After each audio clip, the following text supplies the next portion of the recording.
GLQ 1100, Géologie générale, chapitre 15, Géologie de Montréal, module 3, les Dolomites du Big Mountain. Allons dans les notes de cours en commençant pour voir où sont situées ces roches dans la colonne stratigraphique. C'est au début de l'Ordovicien que se sont déposées ces Dolomites. Ce groupe comprend qu'une seule formation dans la région de Montréal, la formation de Beauharnois, qui a une épaisseur d'environ 250 mètres.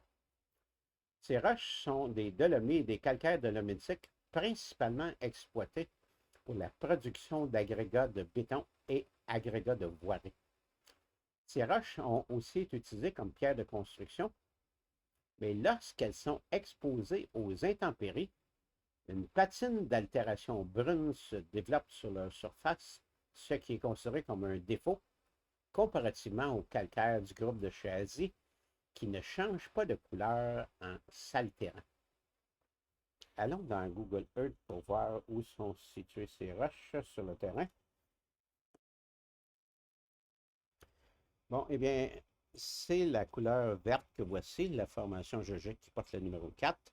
Donc, il y en a dans la région de Mirabel, dans la région de Saint-Eustache, sur la rive nord ici. Ça couvre la moitié ouest de l'île de Laval. Ça couvre la moitié ouest de l'île Bizarre. L'extrémité ouest de l'île de Montréal, ici. Et sur la rive sud, en particulier, dans la région de Beauharnois. Maintenant, je vous montre le principal producteur de ces roches, le principal producteur d'agrégats et de Dolomites du Big Mountain. C'est la carrière Matheuse qui est située à Saint-Eustache. Regardez, c'est une gigantesque exploitation. Ça fait de nombreuses années que c'est en opération.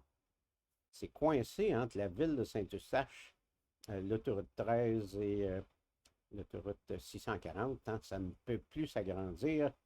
C'est une carrière qui est évidemment en fin de vie. Mais on ne s'inquiète pas. Il y en a beaucoup dans la région. Et un petit peu au nord ici, on voit une nouvelle carrière qui commence à peine son exploitation.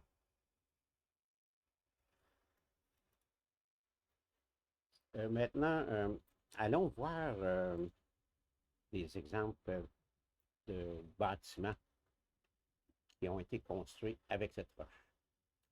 On a ici l'église de Saint-Eustache, mais la façade a été récemment rénovée et on l'a sablée au jet et on a enlevé la fameuse patine d'altération dont je vous parle.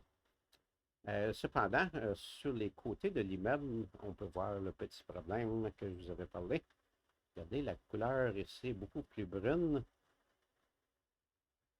Ici, c'est la même chose. Et si on s'approche un peu, regardez, on voit un grand contraste entre les tours de fenêtres qui sont en calcaire du Chazy, qui ont conservé leur couleur grise, et les blocs de Dolomites qui ont maintenant leur patine brune ici.